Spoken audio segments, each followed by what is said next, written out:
Tollywood star hero Andhra Pradesh deputy CM Pawan Kalyan కు అరుదైన ప్రతిష్టాత్మక గౌరవం దక్కింది.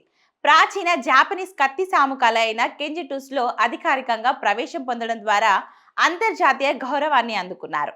3 దశాబ్దాలకు పైగా మార్షల్ ఆర్ట్స్ పట్ల ఆయన అంకిత భావానికి నిదర్శనంగా సోగో బూడో కెన్రికే నుంచి ఫిఫ్త్ డాన్ పురస్కారం, టకేడా షింగెన్ క్లాన్ లో తొలి తెలుగు వ్యక్తిగా ప్రవేశం పొందాడు. ఆయన యుద్ధ కళల పరిజ్ఞానం సినిమాల్లోనూ ప్రతిబింబించింది.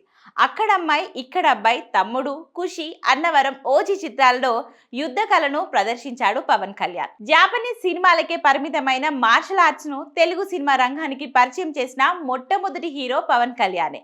దీనివల్ల ఈ కళకు అవగాహన, ఆరాధన పెరిగాయి.